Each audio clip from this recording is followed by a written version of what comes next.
ಓಂ ಶಾಂತಿ.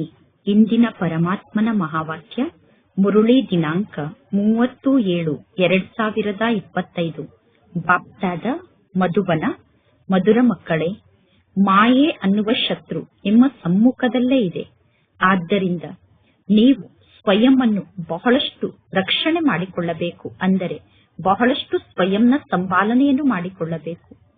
ಒಂದು ವೇಳೆ ಪುರುಷಾರ್ಥ ಮಾರ್ಗದಲ್ಲಿ ನಡೆಯುತ್ತಾ ಮಾಯೆಯ ಬಂಧನದಲ್ಲಿ ಸಿಕ್ಕಿ ಹಾಕಿಕೊಂಡರೆ ನಿಮ್ಮ ಅದೃಷ್ಟಕ್ಕೆ ಅಡ್ಡ ರೇಖೆಯನ್ನು ಬರೆದುಕೊಂಡಂತೆ.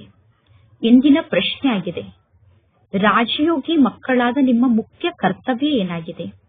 ಉತ್ತರ, ಶಿಕ್ಷಣವನ್ನು ಕಲಿಯುವುದು ಮತ್ತು ಕಲಿಸುವುದು. ಇದೇ ನಿಮ್ಮ ಮುಖ್ಯ ಕರ್ತವ್ಯ ಆಗಿದೆ. ನೀವೀಗ ಈಶ್ವರನ ಮತದಂತೆ ನಡೆಯುತ್ತಿದ್ದೀರಾ. ನೀವೀಗ ಕಾಡಿಗೆ ಹೋಗುವ ಅವಶ್ಯಕತೆ ಇಲ್ಲ. ಮನೆಯಲ್ಲಿ ಅಂದರೆ ಗೃಹಸ್ಥದಲ್ಲೇ ಇದ್ದು ಶಾಂತಿಯಲ್ಲಿ ಕುಳಿತು ಪರಮಾತ್ಮ ತಂದೆಯನ್ನು ನೆನಪು ಮಾಡಬೇಕು.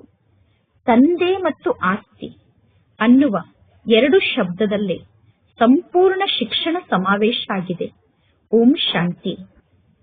ಪರಮಾತ್ಮ ತಂದೆ ಬ್ರಹ್ಮನ ತನುವಿನ ಮೂಲಕ ಮಕ್ಕಳೇ ಗುಡ್ ಮಾರ್ನಿಂಗ್ ಎಂದು ನಮಗೆ ಹೇಳಬಹುದು. ಆದರೆ ಪುನಃ ಮಕ್ಕಳಾದ ನೀವು ತಂದೆಗೆ ಗುಡ್ ಮಾರ್ನಿಂಗ್ ಎಂದು ರೆಸ್ಪಾಂಡ್ ಅನ್ನು ಕೊಡಬೇಕು. ಇಲ್ಲಿ ತಂದೆ ಇದ್ದಾರೆ ಮತ್ತು ಮಕ್ಕಳಾದ ನೀವಿದ್ದೀರಾ. ಇಲ್ಲಿ ತಂದೆ ಮತ್ತು ಮಕ್ಕಳ ಸಂಬಂಧ ಇದೆ. ಯಾರೆಲ್ಲ ಹೊಸಬರಾಗಿದ್ದಾರೋ ಎಲ್ಲಿಯವರೆಗೂ ಅವರು ಜ್ಞಾನದಲ್ಲಿ ಪಕ್ಕ ಆಗುವುದಿಲ್ಲವೋ ಅಲ್ಲಿಯವರೆಗೂ ಯಾವುದಾದರೂ ಒಂದು ಪ್ರಶ್ನೆಯನ್ನು ಕೇಳುತ್ತಿರುತ್ತಾರೆ. ಇದು ಶಿಕ್ಷಣ ಆಗಿದೆ. ಭಗವಾನ್ ವಾಚ್ ಎಂದು ಇಲ್ಲಿ ಬರೆಯಲಾಗಿದೆ. ಭಗವಂತ ತಂದೆ ನಿರಾಕಾರ ಆಗಿದ್ದಾರೆ. ಯಾರಿಗಾದರೂ ಈ ಎಲ್ಲಾ ಜ್ಞಾನದ ಮಾತನ್ನು ಚೆನ್ನಾಗಿ ತಿಳಿಸುವುದಕ್ಕೋಸ್ಕರ ಪರಮಾತ್ಮ ತಂದೆ ಈ ಎಲ್ಲಾ ಮಾತನ್ನು ಚೆನ್ನಾಗಿ ನಮ್ಮ ಬುದ್ಧಿಯಲ್ಲಿ ಪಕ್ಕಾ ಮಾಡಿಸುತ್ತಾರೆ. ಏಕೆಂದರೆ ಆ ಕಡೆ ಮಾಯೆ ಬಹಳ ತೀವ್ರಗತಿಯಿಂದ ತನ್ನ ಕಾರ್ಯವನ್ನು ಮಾಡುತ್ತಿದೆ. ಇಲ್ಲಿ ಅಂತಹ ಮಾತು ಇಲ್ಲ. ಪರಮಾತ್ಮ ತಂದೆ ತಿಳಿಸುತ್ತಾರೆ, ಕಲ್ಪದ ಮೊದಲು ತಂದೆಯ ಮೂಲಕ ಯಾರು ಆಸ್ತಿಯನ್ನು ಪಡೆದುಕೊಂಡಿದ್ದರೋ ಅವರು ತಮ್ಮಷ್ಟಕ್ಕೆ ತಾವೇ ಈ ಜ್ಞಾನ ಮಾರ್ಗಕ್ಕೆ ಬರುತ್ತಾರೆ ಎಂದು ತಂದೆ ತಿಳಿದುಕೊಳ್ಳುತ್ತಾರೆ. ಎಂದೂ ಈ ರೀತಿ ತಿಳಿದುಕೊಳ್ಳಬೇಡಿ. ಇಂಥವರು ಜ್ಞಾನ ಮಾರ್ಗವನ್ನು ಬಿಟ್ಟು ಹೋಗಬಾರದು. ಅದಕ್ಕೋಸ್ಕರ ಇವರನ್ನು ಹೇಗಾದರೂ ಮಾಡಿ ಇಲ್ಲೇ ಹಿಡಿದುಕೊಂಡು ಇಟ್ಟುಕೊಳ್ಳಬೇಕು. ಅಂದರೆ ಜ್ಞಾನ ಮಾರ್ಗದಲ್ಲೇ ಉಳಿಸಿಕೊಳ್ಳಬೇಕು ಎಂದು ಪ್ರಯತ್ನವನ್ನು ಪಡಬೇಡಿ. ಒಂದು ವೇಳೆ ಅವರು ಜ್ಞಾನ ಮಾರ್ಗವನ್ನು ಬಿಟ್ಟು ಹೋದರೆ ಬಿಟ್ಟು ಹೋಗಲಿ. ಇಲ್ಲಿ ಬದುಕಿರುವಾಗಲೇ ಸಾಯುವಂತಹ ಮಾತಿದೆ. ಪರಮಾತ್ಮ ತಂದೆ ಮಕ್ಕಳನ್ನು ದತ್ತು ತೆಗೆದುಕೊಳ್ಳುತ್ತಾರೆ. ಸ್ವಲ್ಪ ಆಸ್ತಿಯನ್ನು ನೀಡುವುದಕ್ಕೋಸ್ಕರ ದತ್ತು ತೆಗೆದುಕೊಳ್ಳಲಾಗುತ್ತದೆ. ಅಂದರೆ ಯಾವುದಾದರೂ ಪ್ರಕಾರದ ಆಸ್ತಿಯನ್ನು ನೀಡುವುದಕ್ಕೋಸ್ಕರ ದತ್ತು ತೆಗೆದುಕೊಳ್ಳಲಾಗುತ್ತದೆ. ಮಗು ತಂದೆ ತಾಯಿಯ ಮಡಿಲಿಗೆ ಬಂದ ತಕ್ಷಣ ಆಸ್ತಿಯ ಆಸೆ ಹುಟ್ಟುತ್ತದೆ. ಆಸ್ತಿಯ ಆಸೆಯಿಂದ ಮಗು ತಂದೆ ತಾಯಿಯ ಬಳಿ ಹೋಗುತ್ತದೆ. ಶ್ರೀಮಂತರ ಮಕ್ಕಳು ಎಂದು ಬಡವರ ಮನೆಗೆ ಹೋಗಿ ದತ್ತು ಮಕ್ಕಳಾಗುವುದಿಲ್ಲ. ಶ್ರೀಮಂತರ ಮಕ್ಕಳು ಎಂದಾದರೂ ಬಡವರ ಮನೆಗೆ ದತ್ತು ಮಕ್ಕಳಾಗಿ ಹೋಗುತ್ತಾರೇನು? ಶ್ರೀಮಂತರ ಮಕ್ಕಳು ತಮ್ಮ ಮನೆಯಲ್ಲಿರುವ ಇಷ್ಟೆಲ್ಲಾ ಧನ ಸಂಪತ್ತನ್ನು ಬಿಟ್ಟು ಬಡವರ ಮನೆಗೆ ಹೇಗೆ ಹೋಗಲು ಸಾಧ್ಯ? ಶ್ರೀಮಂತರೇ ಮಕ್ಕಳನ್ನು ದತ್ತು ತೆಗೆದುಕೊಳ್ಳುತ್ತಾರೆ. ಇಲ್ಲಿ ನಿಮಗೆ ಗೊತ್ತಿದೆ, ಪರಮಾತ್ಮ ತಂದೆ ನಮಗೆ ಸ್ವರ್ಗದ ರಾಜ್ಯಭಾಗ್ಯವನ್ನು ನೀಡುತ್ತಾರೆ. ಅಂದ ಮೇಲೆ ನಾವೇಕೆ ತಂದೆಗೆ ಮಕ್ಕಳಾಗುವುದಿಲ್ಲ? ಅವಶ್ಯವಾಗಿ ನಾವು ತಂದೆಗೆ ಮಕ್ಕಳಾಗುತ್ತೇವೆ. ಪ್ರತಿಯೊಂದು ಮಾತಿನಲ್ಲೂ ಇಚ್ಛೆಯಂತೂ ಇರುತ್ತದೆ ತಾನೆ.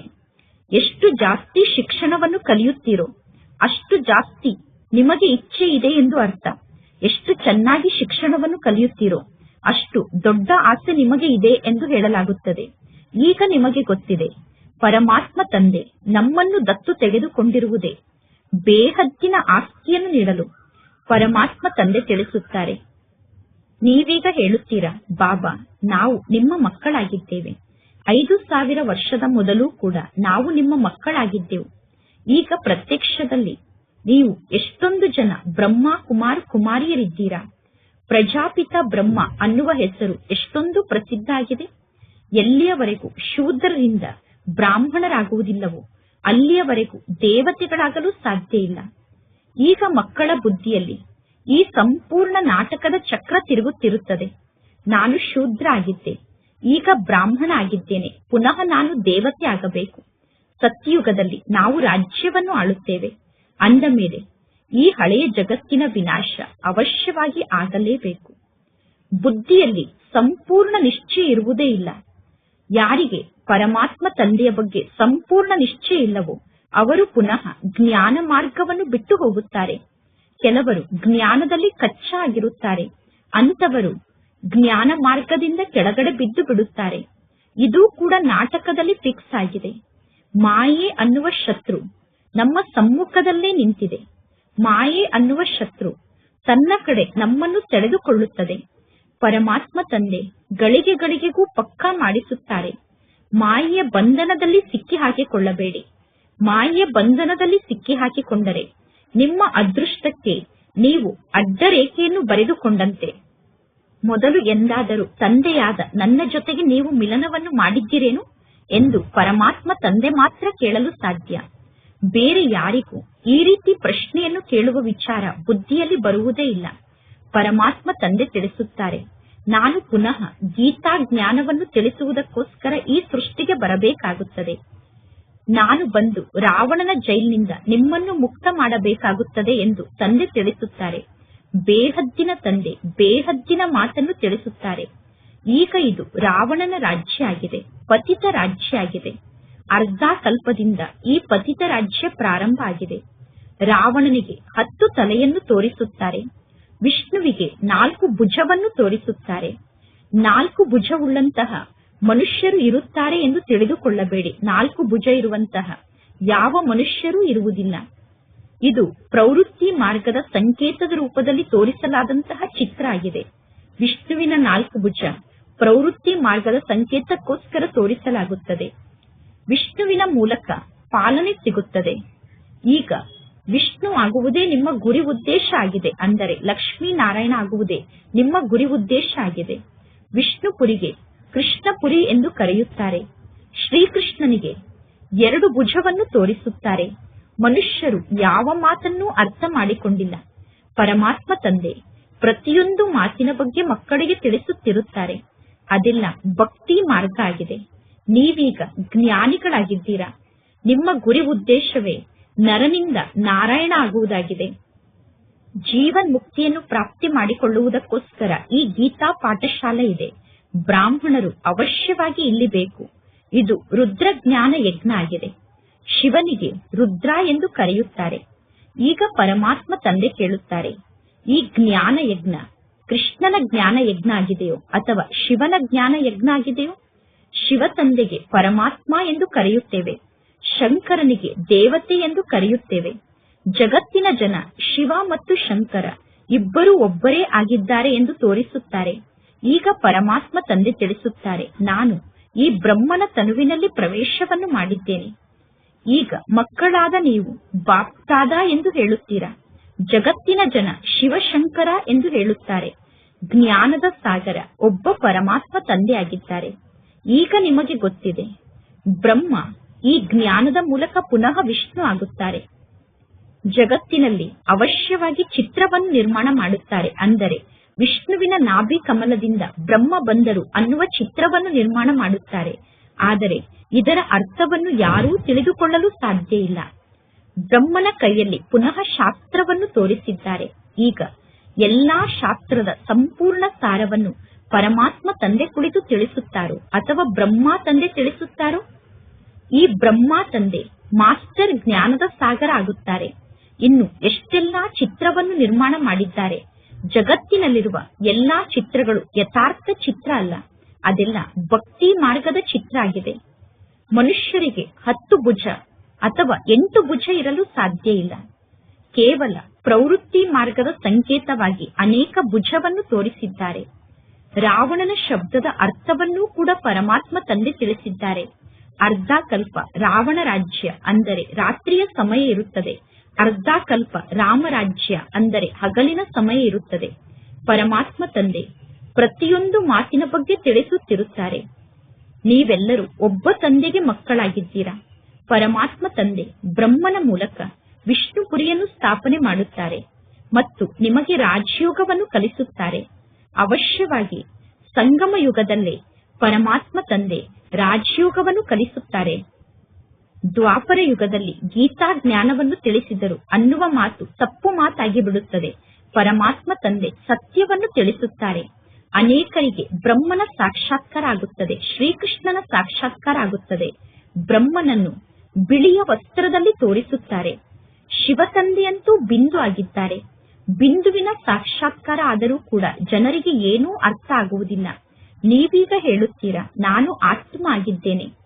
ಆತ್ಮವನ್ನು ಯಾರು ನೋಡಿದ್ದಾರೆ? ಯಾರೂ ಆತ್ಮವನ್ನು ನೋಡಿಲ್ಲ. ಆತ್ಮ ಬಿಂದು ಆಗಿದೆ. ಆತ್ಮದ ಬಗ್ಗೆ ಅರ್ಥ ಮಾಡಿಕೊಳ್ಳಬಹುದು, ಆತ್ಮವನ್ನು ನೋಡಲು ಆಗುವುದಿಲ್ಲ. ಯಾರು ಯಾವ ಭಾವನೆಯಿಂದ ಯಾರ ಪೂಜೆಯನ್ನು ಮಾಡುತ್ತಾರೋ ಅವರಿಗೆ ಅದೇ ಸ್ವರೂಪದ ಸಾಕ್ಷಾತ್ಕಾರ ಆಗುತ್ತದೆ. ಒಂದು ವೇಳೆ ಪರಮಾತ್ಮ ತಂದೆ ಅವರಿಗೆ ಬೇರೆ ಸ್ವರೂಪವನ್ನು ತೋರಿಸಿದರೆ ಆ ಭಕ್ತರು ಗೊಂದಲಕ್ಕೊಳಗಾಗಿ ಬಿಡುತ್ತಾರೆ. ಹನುಮಂತನ ಪೂಜೆಯನ್ನು ಅವರು ಮಾಡಿದರೆ ಅವರಿಗೆ ಹನುಮಂತನ ಸ್ವರೂಪವೇ ಕಾಣಿಸುತ್ತದೆ. ಗಣೇಶನ ಪೂಜಾರಿಗಳಿಗೆ ಗಣೇಶನ ಸ್ವರೂಪವೇ ಕಾಣಿಸುತ್ತದೆ. ಪರಮಾತ್ಮ ತಂದೆ ತಿಳಿಸುತ್ತಾರೆ, ನಾನು ನಿಮ್ಮನ್ನು ಎಷ್ಟೊಂದು ಧನವಂತರನ್ನಾಗಿ ಮಾಡಿದ್ದೆ. ನಿಮ್ಮ ಬಳಿ ವಜ್ರ ವೈಡೂರ್ಯದ ಮಹಲ್ ಇತ್ತು, ಎಷ್ಟೊಂದು ಅಪಾರ ಧನ ಸಂಪತ್ತು ಇತ್ತು. ನೀವು ಅಷ್ಟೆಲ್ಲಾ ಧನ ಸಂಪತ್ತನ್ನು ಎಲ್ಲಿ ಕಳೆದುಕೊಂಡಿರಿ? ಈಗ ನೀವು ಕಂಗಾಲಾಗಿದ್ದೀರಾ, ಭಿಕ್ಷೆಯನ್ನು ಬೇಡುತ್ತಿದ್ದೀರಾ. ತಂದೆಯಂತೂ ಈ ಎಲ್ಲಾ ಮಾತನ್ನು ಮಕ್ಕಳಿಗೆ ತಿಳಿಸಬಹುದು ತಾನೆ. ಈಗ ಪರಮಾತ್ಮ ತಂದೆ ಬಂದಿದ್ದಾರೆ ಅನ್ನುವುದು ಮಕ್ಕಳಾದ ನಿಮಗೆ ಗೊತ್ತಿದೆ. ನಾವೀಗ ಪುನಃ ವಿಶ್ವಕ್ಕೆ ಮಾಲೀಕರಾಗುತ್ತೇವೆ. ಈ ನಾಟಕ ಅನಾದಿಯಿಂದ ಮಾಡಲ್ಪಟ್ಟಿದೆ. ಪ್ರತಿಯೊಬ್ಬರು ನಾಟಕದಲ್ಲಿ ತಮ್ಮ ಪಾತ್ರವನ್ನು ಅಭಿನಯ ಮಾಡುತ್ತಿದ್ದಾರೆ. ಕೆಲವರು ಒಂದು ಶರೀರವನ್ನು ತ್ಯಾಗ ಮಾಡಿ ಹೋಗಿ ಇನ್ನೊಂದು ಶರೀರವನ್ನು ಧಾರಣೆ ಮಾಡಿಕೊಳ್ಳುತ್ತಾರೆ. ಇದರಲ್ಲಿ ಅಳುವ ಮಾತೇನಿದೆ? ಸತ್ಯಯುಗದಲ್ಲಿ ಎಂದೂ ಯಾರೂ ಅಳುವುದಿಲ್ಲ. ಈಗ ನೀವು ಮೋಹಾಜೀತರಾಗುತ್ತಿದ್ದೀರಾ. ಮೋಹಾಜೀತ ರಾಜರು ಅಂದರೆ ಈ ಲಕ್ಷ್ಮೀನಾರಾಯಣ ಮುಂತಾದವರಾಗಿದ್ದಾರೆ. ಸತ್ಯಯುಗದಲ್ಲಿ ಮೋಹ ಇರುವುದಿಲ್ಲ. ಪರಮಾತ್ಮ ತಂದೆ ಅನೇಕ ಪ್ರಕಾರದ ಮಾತನ್ನು ತಿಳಿಸುತ್ತಿರುತ್ತಾರೆ. ಪರಮಾತ್ಮ ತಂದೆ ನಿರಾಕಾರ ಆಗಿದ್ದಾರೆ.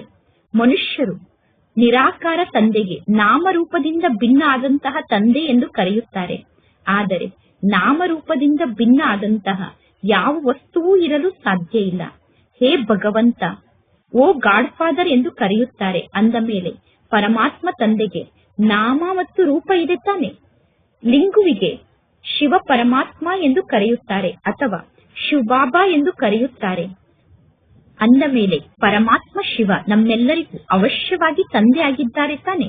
ಅವರು ಅವಶ್ಯವಾಗಿ ಬಾಬಾ ಆಗಿದ್ದಾರೆ ತಾನೆ.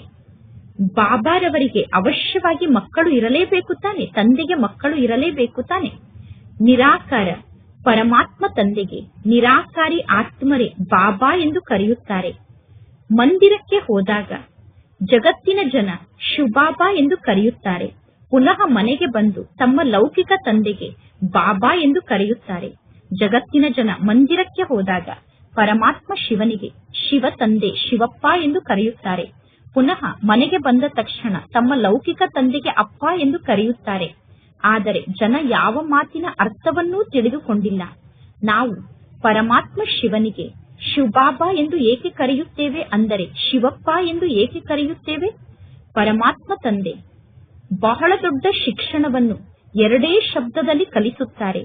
ತಂದೆ ಮತ್ತು ಆಸ್ತಿ ಅನ್ನುವ ಎರಡು ಶಬ್ದದಲ್ಲಿ ಸಂಪೂರ್ಣ ಶಿಕ್ಷಣವನ್ನು ಕಲಿಸುತ್ತಾರೆ. ತಂದೆಯನ್ನು ನೆನಪು ಮಾಡಿ, ಆಗ ಸ್ವರ್ಗದ ಆಸ್ತಿ ನಿಮ್ಮದಾಗಿ ಬಿಡುತ್ತದೆ. ಇದು ಬಹಳ ದೊಡ್ಡ ಪರೀಕ್ಷೆಯಾಗಿದೆ. ಮನುಷ್ಯರು ದೊಡ್ಡ ಪರೀಕ್ಷೆಯನ್ನು ಪಾಸ್ ಮಾಡುತ್ತಾರೆ. ದೊಡ್ಡ ಪರೀಕ್ಷೆಯನ್ನು ಪಾಸ್ ಮಾಡಿದ ನಂತರ ಮೊದಲು ಕಲಿತಂತಹ ಎಲ್ಲಾ ಶಿಕ್ಷಣ ಆ ವಿದ್ಯಾರ್ಥಿಗಳಿಗೆ ನೆನಪಿನಲ್ಲಿ ಇರುವುದಿಲ್ಲ. ಶಿಕ್ಷಣವನ್ನು ಕಲಿಯುತ್ತಾ ಕಲಿಯುತ್ತಾ ಕೊನೆಗೂ ಶಿಕ್ಷಣದ ಸಾರ ಬುದ್ಧಿಯಲ್ಲಿ ಉಳಿದುಕೊಳ್ಳುತ್ತದೆ. ಇಲ್ಲೂ ಕೂಡ ಅದೇ ರೀತಿ ಆಗುತ್ತದೆ. ನೀವು ಶಿಕ್ಷಣವನ್ನು ಕಲಿಯುತ್ತಾ ಬಂದಿದ್ದೀರಾ. ಸಂಪೂರ್ಣ ಜ್ಞಾನದ ಶಿಕ್ಷಣವನ್ನು ಕಲಿಸಿ ಅಂತ್ಯದಲ್ಲಿ ಪುನಃ ಪರಮಾತ್ಮ ತಂದೆ ಹೇಳುತ್ತಾರೆ, ಮನ್ಮನಾಭವ ಅಂದರೆ ದೇಹದ ಅಭಿಮಾನ ಸಮಾಪ್ತಿಯಾಗಿ ಬಿಡಬೇಕು. ಯಾವಾಗ ತಂದೆಯನ್ನು ನೆನಪು ಮಾಡುತ್ತೀರೋ ಆಗ ದೇಹಾಭಿಮಾನ ಸಮಾಪ್ತಿಯಾಗುತ್ತದೆ. ಈ ಮನ್ಮನಾಭವ ಸ್ಥಿತಿಯಲ್ಲಿ ಸ್ಥಿತ ಆಗುವ ಅಭ್ಯಾಸ ಆದರೆ ಅಂತ್ಯದಲ್ಲಿ ತಂದೆ ಮತ್ತು ಆಸ್ತಿಯ ನೆನಪಿರುತ್ತದೆ. ಮನ್ಮನಾಭವ ಸ್ಥಿತಿಯಲ್ಲಿ ಸ್ಥಿತ ಆಗುವುದೇ ಮುಖ್ಯ ಆಗಿದೆ. ಇದು ಎಷ್ಟೊಂದು ಸಹಜ ಮಾತಾಗಿದೆ. ಆ ಲೌಕಿಕ ಶಿಕ್ಷಣದಲ್ಲಿ ಈಗ ಯಾವ ಯಾವ ಪ್ರಕಾರದ ಶಿಕ್ಷಣವನ್ನು ಕಲಿಸುತ್ತಿದ್ದಾರೆ ಅನ್ನುವುದು ನಮಗೆ ಗೊತ್ತಿಲ್ಲ. ಎಂತಹ ರಾಜ ಇರುತ್ತಾರೋ ಆ ರಾಜರಿಗೆ ತಕ್ಕಂತೆ ಪದ್ಧತಿ ನಡೆಯುತ್ತದೆ. ಆ ರಾಜರು ತಮ್ಮ ಪದ್ಧತಿಯನ್ನು ನಡೆಸುತ್ತಾರೆ. ಮೊದಲು ಮಣ, ಸೇರು, ಪಾವು ಈ ರೀತಿ ಲೆಕ್ಕವನ್ನು ಮಾಡುತ್ತಿದ್ದರು. ಈಗ ಕಿಲೋ, ಕೆಜಿ ಮುಂತಾದ ಶಬ್ದ ಹುಟ್ಟಿಕೊಂಡಿದೆ. ಎಷ್ಟೊಂದು ಬೇರೆ ಬೇರೆ ರಾಜ್ಯಗಳು ಆಗಿದೆ. ದೆಹಲಿಯಲ್ಲಿ ಯಾವ ವಸ್ತು 1 ರೂಪಾಯಿಗೆ ಶೇರ್ನಷ್ಟು ಸಿಗುತ್ತದೆಯೋ, ಬಾಂಬೆಯಲ್ಲಿ ಅದೇ ವಸ್ತು 2 ರೂಪಾಯಿಗೆ ಶೇರ್ನಷ್ಟು ಸಿಗುತ್ತದೆ. ಏಕೆಂದರೆ ರಾಜ್ಯ ಬೇರೆ ಬೇರೆ ಆಯಿತು ತಾನೆ. ಪ್ರತಿಯೊಬ್ಬರಿಗೂ ಗೊತ್ತಿದೆ, ನಮ್ಮ ರಾಜ್ಯದವರನ್ನು ನಾವು ಹಸಿವಿನಿಂದ ಸಾಯಲು ಬಿಡಬಾರದು ಎಂದು ಪ್ರತಿಯೊಬ್ಬರೂ ತಿಳಿದುಕೊಂಡಿದ್ದಾರೆ. ನಮ್ಮ ರಾಜ್ಯದವರು ಹಸಿವಿನಿಂದ ಸಾಯಬಾರದು ಎಂದು. ಎಷ್ಟೊಂದು ಜಗಳಗಳು ನಡೆಯುತ್ತಿರುತ್ತದೆ. ಜಗತ್ತಿನಲ್ಲಿ ಎಷ್ಟೊಂದು ಗೊಂದಲ ಇದೆ. ಭಾರತ ಎಷ್ಟೊಂದು ಶ್ರೀಮಂತ ದೇಶ ಆಗಿತ್ತು. ಪುನಃ 84 ಜನ್ಮದ ಚಕ್ರದಲ್ಲಿ ಬಂದು ಎಲ್ಲರೂ ಕಂಗಾಲಾಗಿದ್ದಾರೆ. ಆದ್ದರಿಂದ ವಜ್ರ ಸಮಾನ ಜನ್ಮವನ್ನು ಕವಡೆ ಹಿಂದೆ ಕಳೆದುಕೊಂಡಿದ್ದೀರಾ ಎಂದು ಹೇಳಲಾಗುತ್ತದೆ. ಪರಮಾತ್ಮ ತಂದೆ ತಿಳಿಸುತ್ತಾರೆ, ನೀವು ಕವಡೆಯ ಹಿಂದೆ ಏಕೆ ಇಷ್ಟೊಂದು ಸಾಯುತ್ತೀರಾ? ಅಂದರೆ ಸ್ಥೂಲ ಧನ ಅನ್ನುವ ಕವಡೆಗೋಸ್ಕರ ಏಕೆ ಇಷ್ಟೊಂದು ಸಾಯುತ್ತೀರಾ? ಈಗ ತಂದೆಯ ಮೂಲಕ ಆಸ್ತಿಯನ್ನು ಪಡೆದುಕೊಳ್ಳಿ, ಪಾವನರಾಗಿ. ಹೇ ಪತಿತ ಪಾವನ ಬನ್ನಿ ಎಂದು ತಂದೆಯನ್ನು ಕೂಗಿ ಕರೆಯುತ್ತೀರಾ. ಅಂದ ಮೇಲೆ ಈಗ ಸ್ವಯಂವನ್ನು ಪಾವನ ಮಾಡಿಕೊಳ್ಳಿ. ಪತಿತ ಪಾವನ ತಂದೆಯನ್ನು ಕರೆಯುತ್ತೇವೆ ಅಂದರೆ ಇದರಿಂದ ಸಿದ್ಧ ಆಗುತ್ತದೆ. ಮೊದಲು ನಾವು ಪಾವನ ಆಗಿದ್ದೆವು, ಈಗ ಪಾವನರಾಗಿಲ್ಲ. ಈಗ ಇದು ಕಲಿಯುಗ ಆಗಿದೆ. ಪರಮಾತ್ಮ ತಂದೆ ತಿಳಿಸುತ್ತಾರೆ, ನಾನು ಪಾವನ ಜಗತ್ತನ್ನು ನಿರ್ಮಾಣ ಮಾಡುತ್ತೇನೆ. ಅಂದ ಮೇಲೆ ಅವಶ್ಯವಾಗಿ ಪತಿತ ಜಗತ್ತಿನ ವಿನಾಶ ಕೂಡ ಆಗುತ್ತದೆ. ಆದ್ದರಿಂದ ಈ ಪತಿತ ಜಗತ್ತಿನ ವಿನಾಶಕ್ಕೋಸ್ಕರ ಈ ಮಹಾಭಾರತ ಯುದ್ಧ ಇದೆ. ಈ ರುದ್ರಜ್ಞಾನ ಯಜ್ಞದ ಮೂಲಕ ವಿನಾಶದ ಜ್ವಾಲೆ ಪ್ರಜ್ವಲಿತ ಆಗಿತ್ತು. ನಾಟಕದಲ್ಲಿ ಈ ವಿನಾಶ ಕೂಡ ಫಿಕ್ಸ್ ಆಗಿದೆ. ಮೊಟ್ಟ ಮೊದಲು ಬ್ರಹ್ಮ ತಂದೆಗೆ ಸಾಕ್ಷಾತ್ಕಾರ ಆಯಿತು. ಎಷ್ಟು ದೊಡ್ಡ ರಾಜ್ಯ ನನಗೆ ಸಿಗುತ್ತಿದೆ ಎಂದು ಬ್ರಹ್ಮ ತಂದೆಗೆ ಬಹಳಷ್ಟು ಖುಷಿಯಾಯಿತು. ನಂತರ ವಿನಾಶದ ಸಾಕ್ಷಾತ್ಕಾರವನ್ನು ಬ್ರಹ್ಮ ತಂದೆಗೆ ಮಾಡಿಸಲಾಯಿತು. ಎರಡೂ ಸಾಕ್ಷಾತ್ಕಾರವನ್ನು ಬ್ರಹ್ಮ ತಂದೆ ಸ್ವಯಂ ನೋಡಿದರು. ಮನ್ಮನಾಭವ ಮತ್ತು ಮಧ್ಯಾಜೀಭವ ಅನ್ನುವ ಶಬ್ದ ಭಗವದ್ಗೀತೆಯ ಶಬ್ದ ಆಗಿದೆ. ಗೀತೆಯಲ್ಲಿ ಕೆಲವೊಂದು ಶಬ್ದ ಸರಿಯಾಗಿದೆ. ಪರಮಾತ್ಮ ತಂದೆ ತಿಳಿಸುತ್ತಾರೆ, ನಿಮಗೆ ನಾನು ಈಗ ಈ ಜ್ಞಾನವನ್ನು ತಿಳಿಸುತ್ತೇನೆ. ನಂತರ ಈ ಜ್ಞಾನ ಪ್ರಾಯಲೋಪ ಆಗುತ್ತದೆ. ಈ ಲಕ್ಷ್ಮೀ ನಾರಾಯಣರ ರಾಜ್ಯ ಇತ್ತು ಅನ್ನುವುದು ಯಾರಿಗೂ ಗೊತ್ತಿಲ್ಲ. ಲಕ್ಷ್ಮೀ ನಾರಾಯಣರ ರಾಜ್ಯ ಇದ್ದಾಗ ಬೇರೆ ಯಾವ ಧರ್ಮವೂ ಇರಲಿಲ್ಲ. ಲಕ್ಷ್ಮೀ ನಾರಾಯಣರ ರಾಜ್ಯ ಇದ್ದಾಗ ಜನಸಂಖ್ಯೆ ಎಷ್ಟೊಂದು ಕಡಿಮೆ ಇರುತ್ತದೆ. ಈಗ ಜನಸಂಖ್ಯೆ ಎಷ್ಟೊಂದು ಜಾಸ್ತಿಯಾಗಿದೆ. ಅಂದ ಮೇಲೆ ಈಗ ಈ ಜಗತ್ತು ಪರಿವರ್ತನೆ ಆಗಲೇಬೇಕು. ಅವಶ್ಯವಾಗಿ ವಿನಾಶ ಕೂಡ ಆಗಲೇಬೇಕು. ಮಹಾಭಾರತ ಯುದ್ಧ ಕೂಡ ಅವಶ್ಯವಾಗಿ ನಡೆಯುತ್ತದೆ. ಮಹಾಭಾರತ ಯುದ್ಧ ನಡೆಯುವಾಗ ಅವಶ್ಯವಾಗಿ ಭಗವಂತ ತಂದೆ ಇರಲೇಬೇಕು. ಶಿವ ಜಯಂತಿಯನ್ನು ಆಚರಣೆ ಮಾಡುತ್ತಾರೆ. ಅಂದ ಮೇಲೆ ಶಿವ ತಂದೆ ಬಂದು ಏನನ್ನು ಮಾಡಿದರು ಅನ್ನುವುದು ಯಾರಿಗೂ ಗೊತ್ತಿಲ್ಲ. ಈಗ ಪರಮಾತ್ಮ ತಂದೆ ತಿಳಿಸುತ್ತಾರೆ, ಗೀತಾ ಜ್ಞಾನದ ಮೂಲಕ ಶ್ರೀಕೃಷ್ಣನ ಆತ್ಮಕ್ಕೆ ರಾಜ್ಯಭಾಗ್ಯ ಸಿಗುತ್ತದೆ. ಮಾತ್ಪಿತಾ ಎಂದು ಗೀತೆಗೆ ಕರೆಯಲಾಗುತ್ತದೆ. ಗೀತೆಯ ಮೂಲಕ ನಂತರ ನೀವು ದೇವತೆಗಳಾಗುತ್ತೀರಾ. ಗೀತಾ ಜ್ಞಾನದ ಮೂಲಕ ರಾಜಯೋಗವನ್ನು ಕಲಿತು ಕೃಷ್ಣ ಈ ರೀತಿ ಶ್ರೀಕೃಷ್ಣ ಆಗಿದ್ದಾರೆ. ಜಗತ್ತಿನ ಜನ ಪುನಃ ಗೀತೆಯಲ್ಲಿ ಶಿವ ತಂದೆಯ ಹೆಸರನ್ನು ತೋರಿಸುವ ಬದಲು ಶ್ರೀಕೃಷ್ಣನ ಹೆಸರನ್ನು ತೋರಿಸಿದ್ದಾರೆ. ಅಂದ ಮೇಲೆ ಪರಮಾತ್ಮ ತಂದೆ ತಿಳಿಸುತ್ತಾರೆ, ಈಗ ಸ್ವಯಂನ ಆಂತರ್ಯದಲ್ಲಿ ಪಕ್ಕಾ ನಿಶ್ಚಯ ಇರಬೇಕು. ಯಾವುದೇ ಉಲ್ಟಾ ಸುಲ್ಟಾ ಮಾತನ್ನು ಅನ್ಯರಿಗೆ ತಿಳಿಸಿ ನೀವು ಅನ್ಯರನ್ನು ಕೆಳಗಡೆ ಬೀಳಿಸಬಾರದು. ಬಹಳಷ್ಟು ಮಾತನ್ನು ಅನೇಕರು ಕೇಳುತ್ತಿರುತ್ತಾರೆ. ಅನೇಕರು ಅನೇಕ ಪ್ರಶ್ನೆಯನ್ನು ಕೇಳುತ್ತಿರುತ್ತಾರೆ. ವಿಕಾರ ಇಲ್ಲದೆ ಸೃಷ್ಟಿ ಹೇಗೆ ನಡೆಯಲು ಸಾಧ್ಯ ಎಂದು ಕೇಳುತ್ತಾರೆ. ವಿಕಾರ ಇಲ್ಲದೆ ಸೃಷ್ಟಿ ನಡೆಯಲು ಹೇಗೆ ಸಾಧ್ಯ ಆಗುತ್ತದೆ ಎಂದು ಕೇಳುತ್ತಾರೆ. ನೀವು ಅವರಿಗೆ ತಿಳಿಸಬೇಕು. ನೀವು ಸ್ವಯಂ ಹೇಳುತ್ತೀರಾ, ಸತ್ಯುಗ ನಿರ್ವಿಕಾರಿ ಜಗತ್ತಾಗಿತ್ತು, ಸಂಪೂರ್ಣ ನಿರ್ವಿಕಾರಿಗಳು ಎಂದು ಕರೆಯುತ್ತೀರಾ ತಾನೆ. ಅಂದ ಮೇಲೆ ವಿಕಾರದ ಮಾತು ದೇವತೆಗಳ ರಾಜ್ಯದಲ್ಲಿ ಹೇಗೆ ಇರಲು ಸಾಧ್ಯ? ಈಗ ನಿಮಗೆ ಗೊತ್ತಿದೆ, ಬೇಹದ್ದಿನ ತಂದೆಯ ಮೂಲಕ ಬೇಹದ್ದಿನ ರಾಜ್ಯಭಾಗ್ಯ ಸಿಗುತ್ತಿದೆ. ಅಂದ ಮೇಲೆ ನಾವೇಕೆ ತಂದೆಯನ್ನು ನೆನಪು ಮಾಡುವುದಿಲ್ಲ? ಇದು ಪತಿತ ಜಗತ್ತಾಗಿದೆ. ಕುಂಭಮೇಳಕ್ಕೆ ಲಕ್ಷಾಂತರ ಜನ ಹೋಗುತ್ತಾರೆ. ಈಗ ಹೇಳುತ್ತಾರೆ ಅಲ್ಲಿ ಒಂದು ನದಿ ಗುಪ್ತವಾಗಿದೆ ಎಂದು. ನದಿ ಹೇಗೆ ಗುಪ್ತವಾಗಿರಲು ಸಾಧ್ಯ? ಇಲ್ಲಿ ಗೌಮುಖವನ್ನು ನಿರ್ಮಾಣ ಮಾಡಿದ್ದಾರೆ. ಹೇಳುತ್ತಾರೆ ಗೌಮುಖದ ಮೂಲಕ ಗಂಗೆ ಬರುತ್ತಾರೆ ಎಂದು. ಅರೆ, ಗಂಗೆ ತನ್ನ ಮಾರ್ಗವನ್ನು ಹಿಡಿದುಕೊಂಡು ಹೋಗಿ ಸಮುದ್ರವನ್ನು ಸೇರುತ್ತದೆ. ಗಂಗಾ ನದಿಯ ನೀರು ತನ್ನ ಮಾರ್ಗದಲ್ಲಿ ಹೋಗಿ ಸಮುದ್ರವನ್ನು ಸೇರುತ್ತದೆ, ಅಥವಾ ಗಂಗಾ ನದಿಯ ನೀರು ನಿಮ್ಮ ಬಳಿ ಪರ್ವತದಲ್ಲಿ ಬರುತ್ತದೆಯೋ? ಗಂಗಾ ನದಿಯ ನೀರು ಸರಿಯಾದ ಮಾರ್ಗದಲ್ಲಿ ಹೋಗಿ ಸಮುದ್ರವನ್ನು ಸೇರುತ್ತದೆ ತಾನೆ, ನಿಮಗೋಸ್ಕರ ಪರ್ವತದ ಕಡೆ ಬರುವುದಿಲ್ಲ. ಭಕ್ತಿ ಮಾರ್ಗದಲ್ಲಿ ಜನ ಎಷ್ಟೊಂದು ಪೆಟ್ಟನ್ನು ತಿನ್ನುತ್ತಾರೆ. ಜ್ಞಾನ, ಭಕ್ತಿ, ಪುನಃ ವೈರಾಗ್ಯ ಎಂದು ಕರೆಯಲಾಗುತ್ತದೆ. ಒಂದನೇ ಪ್ರಕಾರದ ವೈರಾಗ್ಯ ಹದ್ದಿನ ವೈರಾಗ್ಯ ಆಗಿದೆ. ಎರಡನೇ ಪ್ರಕಾರದ ವೈರಾಗ್ಯ ಬೇಹದ್ದಿನ ವೈರಾಗ್ಯ ಆಗಿದೆ. ಸನ್ಯಾಸಿಗಳು ಮನೆಯನ್ನು ಬಿಟ್ಟು ಕಾಡಿಗೆ ಹೋಗಿ ಕಾಡಿನಲ್ಲಿ ಇರುತ್ತಾರೆ. ಇಲ್ಲಿ ಕಾಡಿಗೆ ಹೋಗುವಂತಹ ಮಾತಂತೂ ಇಲ್ಲ. ನೀವೀಗ ಬುದ್ಧಿಯ ಮೂಲಕ ಸಂಪೂರ್ಣ ಹಳೆಯ ಜಗತ್ತಿನ ಸನ್ಯಾಸವನ್ನು ಮಾಡುತ್ತೀರಾ. ರಾಜಯೋಗಿ ಮಕ್ಕಳ ಮುಖ್ಯ ಕರ್ತವ್ಯ ಅಂದರೆ ಶಿಕ್ಷಣವನ್ನು ಕಲಿಯುವುದು ಮತ್ತು ಅನ್ಯರಿಗೆ ಕಲಿಸುವುದು. ಈಗ ಕಾಡಿನಲ್ಲಿ ರಾಜಯೋಗವನ್ನು ಕಲಿಸಲು ಸಾಧ್ಯ ಇಲ್ಲ. ಇದು ಶಾಲೆ ಆಗಿದೆ. ಶಾಲೆಯ ಅನೇಕ ಬ್ರಾಂಚಸ್ಗಳು ಹುಟ್ಟಿಕೊಳ್ಳುತ್ತದೆ. ಈಗ ಮಕ್ಕಳಾದ ನೀವು ಇಲ್ಲಿ ರಾಜಯೋಗವನ್ನು ಕಲಿಯುತ್ತಿದ್ದೀರಾ. ಶಿವತಂದೆಯ ಮೂಲಕ ಶಿಕ್ಷಣವನ್ನು ಕಲಿತು ಬ್ರಾಹ್ಮಣಿಯರಾದ ನೀವು ಅನೇಕರಿಗೆ ಶಿಕ್ಷಣವನ್ನು ಕಲಿಸುತ್ತೀರಾ. ಒಬ್ಬ ಶಿವತಂದೆ ಎಲ್ಲರಿಗೂ ಶಿಕ್ಷಣವನ್ನು ಹೇಗೆ ಕಲಿಸಲು ಸಾಧ್ಯ? ಅಂದ ಮೇಲೆ ಇದು ಪಾಂಡವ ಗೌರ್ಮೆಂಟ್ ಆಗಿದೆ. ನೀವೀಗ ಈಶ್ವರನ ಮತದಂತೆ ನಡೆಯುತ್ತೀರಾ. ಇಲ್ಲಿ ನೀವು ಎಷ್ಟೊಂದು ಶಾಂತಿಯಲ್ಲಿ ಕುಳಿತಿದ್ದೀರಾ. ಹೊರಗಡೆ ಜಗತ್ತಿನಲ್ಲಿ ಅನೇಕ ಪ್ರಕಾರದ ಗಲಾಟೆ ಇದೆ. ಪರಮಾತ್ಮ ತಂದೆ ತಿಳಿಸುತ್ತಾರೆ, ಪಂಚ ವಿಕಾರವನ್ನು ದಾನವಾಗಿ ನೀಡಿ, ಆಗ ಗ್ರಹಣ ಬಿಟ್ಟು ಹೋಗುತ್ತದೆ. ನೀವೀಗ ತಂದೆಯಾದ ನನಗೆ ಮಕ್ಕಳಾಗಿ, ಆಗ ನಾನು ನಿಮ್ಮ ಎಲ್ಲಾ ಕಾಮನೆಗಳನ್ನು ಅಂದರೆ ಎಲ್ಲಾ ಇಚ್ಛೆಗಳನ್ನು ಪೂರ್ಣ ಮಾಡುತ್ತೇನೆ. ಈಗ ಮಕ್ಕಳಾದ ನಿಮಗೆ ಗೊತ್ತಿದೆ, ನಾವೀಗ ಸುಖಧಾಮಕ್ಕೆ ಹೋಗುತ್ತೇವೆ. ನಂತರ ಈ ದುಃಖಧಾಮಕ್ಕೆ ಬೆಂಕಿ ಹತ್ತಲೇಬೇಕು. ಮಕ್ಕಳಿಗೆ ವಿನಾಶದ ಸಾಕ್ಷಾತ್ಕಾರವನ್ನು ಕೂಡ ಮಾಡಿಸಿದ್ದಾರೆ. ಈಗ ಸಮಯ ಬಹಳ ಕಡಿಮೆ ಇದೆ. ಆದ್ದರಿಂದ ನೆನಪಿನ ಯಾತ್ರೆಯಲ್ಲಿ ತೊಡಗಬೇಕು. ಆಗ ನಿಮ್ಮ ವಿಕರ್ಮ ವಿನಾಶ ಆಗುತ್ತದೆ ಮತ್ತು ನೀವು ಶ್ರೇಷ್ಠ ಪದವಿಯನ್ನು ಪಡೆದುಕೊಳ್ಳುತ್ತೀರಾ. ಒಳ್ಳೆಯದು. ಮಧುರಾತಿ ಮಧುರ ಅಗಲಿ ಹೋಗಿ ಮರಳಿ ಸಿಕ್ಕಿರುವ ಮಕ್ಕಳ ಪ್ರತಿ ಮಾತ್ಪಿತಾ ಬಾಪ್ತಾದರವರ ನೆನಪು, ಪ್ರೀತಿ ಹಾಗೂ ಸುಪ್ರಭಾತ. ಆತ್ಮಿಕ ಮಕ್ಕಳಿಗೆ ಆತ್ಮಿಕ ತಂದೆಯ ನಮಸ್ತೆ. ಆತ್ಮಿಕ ತಂದೆಗೆ ಆತ್ಮಿಕ ಮಕ್ಕಳ ನೆನಪು, ಪ್ರೀತಿ ಹಾಗೂ ನಮಸ್ತೆ ನಮಸ್ತೆ ನಮಸ್ತೆ. ಧಾರಣೆಗೋಸ್ಕರ ಮುಖ್ಯ ಸಾರ. ಫಸ್ಟ್ ಪಾಯಿಂಟ್, ತಂದೆಯ ಮೂಲಕ ಆಸ್ತಿಯ ಸಂಪೂರ್ಣ ಅಧಿಕಾರವನ್ನು ಪಡೆದುಕೊಳ್ಳಲು ಬದುಕಿರುವಾಗಲೇ ಸಾಯಬೇಕು. ಪರಮಾತ್ಮ ತಂದೆಗೆ ದತ್ತು ಮಕ್ಕಳಾಗಬೇಕು. ಎಂದೂ ಕೂಡ ನಿಮ್ಮ ಶ್ರೇಷ್ಠ ಅದೃಷ್ಟಕ್ಕೆ ಅಡ್ಡ ರೇಖೆಯನ್ನು ಬರೆದುಕೊಳ್ಳಬಾರದು. ಸೆಕೆಂಡ್ ಪಾಯಿಂಟ್, ಅನ್ಯರು ಹೇಳುವಂತಹ ಉಲ್ಟಾ ಸುಲ್ಟಾ ಮಾತನ್ನು ಕೇಳಿ ತಂದೆಯ ಬಗ್ಗೆ ಸಂಶಯವುಳ್ಳವರಾಗಬಾರದು. ನಿಶ್ಚಯ ಸ್ವಲ್ಪ ಕೂಡ ಅಲುಗಾಡಬಾರದು. ಈ ದುಃಖಧಾಮಕ್ಕೆ ಬೆಂಕಿ ಹತ್ತುತ್ತದೆ. ಆದ್ದರಿಂದ ಮೊದಲೇ ಈ ದುಃಖಧಾಮದಿಂದ ನಿಮ್ಮ ಬುದ್ಧಿಯೋಗವನ್ನು ದೂರ ಮಾಡಿಕೊಳ್ಳಬೇಕು. ಇಂದಿನ ವರದಾನ ಆಗಿದೆ. ವಿಶೇಷತೆ ಅನ್ನುವ ಸಂಜೀವಿನಿ ಬೂಟಿಯ ಮೂಲಕ ಮೂರ್ಛಿತರನ್ನು ಜಾಗೃತರನ್ನಾಗಿ ಮಾಡುವಂತಹ ವಿಶೇಷ ಆತ್ಮರಾಗಿ ಪ್ರತಿಯೊಬ್ಬ ಆತ್ಮರಿಗೂ ಶ್ರೇಷ್ಠ ಸ್ಮೃತಿ ಅನ್ನುವ ಸಂಜೀವಿನಿ ಬೂಟಿಯನ್ನು ತಿನ್ನಿಸಿ, ಅಥವಾ ವಿಶೇಷತೆಗಳ ಸ್ಮೃತಿ ಅನ್ನುವ ಸಂಜೀವಿನಿ ಬೂಟಿಯನ್ನು ತಿನ್ನಿಸಿ. ಆಗ ಮೂರ್ಛಿತರಿಂದ ಅವರು ಜಾಗೃತರಾಗುತ್ತಾರೆ. ವಿಶೇಷತೆಯ ಸ್ವರೂಪದ ದರ್ಪಣ ಅವರ ಸಮ್ಮುಖದಲ್ಲಿ ಇರಬೇಕು. ವಿಶೇಷತೆಗಳ ಸ್ವರೂಪದ ದರ್ಪಣವನ್ನು ಅವರ ಸಮ್ಮುಖದಲ್ಲಿ ಇಡಿ.